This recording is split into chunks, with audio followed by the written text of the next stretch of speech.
ಎಕರೆ ಬಿಟ್ಟಿದ್ದಕ್ಕೆ 4 ಎಕರೆ ಮಾಡಿದಕ್ಕೆ ಏನು ಡಿಫ್ರೆನ್ಸ್ ಸಿಗುತ್ತೆ ಸರ್ ನಿಮ್ಗೆ? ಅದಕ್ಕೆ 4 ಎಕರೆದು ಏನೈತಲ್ರಿ ಭಾಳ ಹೈಟ್ ಬರ್ತೈತ್ರಿ, ಭಾಳ ಎತ್ತರ ಆಗೈತ್ರಿ. ಹಾಂ ರೀ, ಚಲೋ ಬಂದೈತಿ. ನೀವು ಆಲ್ರೆಡಿ ಯೂಸ್ ಮಾಡಿದ್ದು ಯಾವ್ಯಾವ ಸರ್? ಇದು ಒಂದು ರೀ ಉರ್ವಿ ಮ್ಯಾಕ್ಸ್ ಒಂದು, ಉರ್ವಿ ಪೋಷಕ್ ಅಂತ 2 ಕೊಟ್ಟಿದ್ರಿ. ಹ್ಞೂ ರೀ, ಪರ್ ಎಕರೆಗೆ ಅಂದ್ರೆ 2 ಎಕರೆಗೆ ಒಂದು ಇದು ಮಾಡಿದ್ರಿ. ಹ್ಞೂ ರೀ. ಹ್ಞೂ ರೀ, ಈಗ ಇದು ಹೊಡೆದಿದ್ದು ನಿಮ್ಗೆ ಏನು ಅನ್ಸ್ತದೆ ಸರ್? ರಿಸಲ್ಟ್ ಪಕ್ಕ ಐತೆ. ಬಾಜು ಮಂದಿ ಕೇಳಿರ್ಬೋದು, ಹಾಂ ರೀ, ಏನು ಹಾಕಿರ್ಬೋದು, ಏನು ಕೇಳ್ಯಾರ ಸರ್. ಹಾಂ ರೀ, ಮನೆಯಾಗ ನಿಮ್ಮ ಫಾದರ್ ಅವ್ರು ಏನಂದ್ರೆ ಚಲೋ ಬಂದೈತೆ. ಹಾಂ ರೀ, ಭಾಳ ಚಲೋ ಬಂದೈತಂದ್ರೆ ಅದ ರೀ. ಈಗ ಮತ್ತೆ ನೆಕ್ಸ್ಟ್ ಏನು ಕೊಟ್ಟಿಲ್ಲ ನಮ್ದು? ಏನು ಕೊಟ್ಟಿಲ್ಲ ರೀ. ಹಾಂ ರೀ, ಹಾಂ ಹಾಂ ಹಾಂ.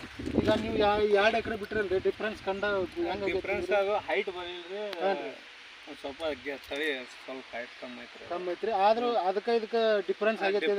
ಅದಕ್ಕೂ ಯಾಕೆ ಹೊಡಿಲಿಲ್ಲ ಅನ್ಸಿರ್ಬೋದಲ್ಲ? ಹೌದಲ್ರಿ? ಆಗೈತ್ರಿ. ಹಾಂ ಹಾಂ ಹಾಂ.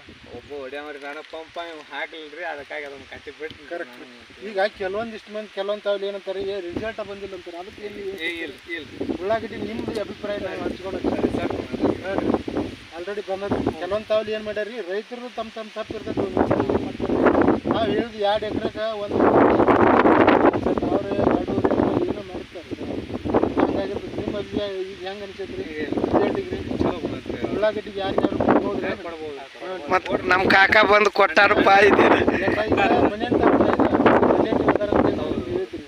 ಮತ್ತು ಅದಕ್ಕೆ ಬಿಡ್ರಿ, ಏನು ಕೊಟ್ಟಿದ್ದಕ್ಕೆ ಇದಕ್ಕೆ ಇದು ಆಗೈತ್ರಿ. ಚಲೋ ಆಗೈತಿ. ಮತ್ತು ನಮ್ಮ ಕಾಕ ಬಂದು ಕೊಟ್ಟು ಅದಪ್ಪ ಇದೇನು ನಮಗೆ ಹೊಂದಿಲ್ಲ ಅನ್ನೋ ಹಂಗೆ ಆಯ್ತರ.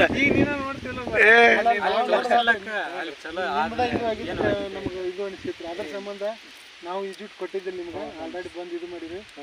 ಇಷ್ಟ ನಮ್ಮ ಕಂಪ್ನಿ ಮೇಲೆ ನಿಮ್ಮ ಸಲಹೆ.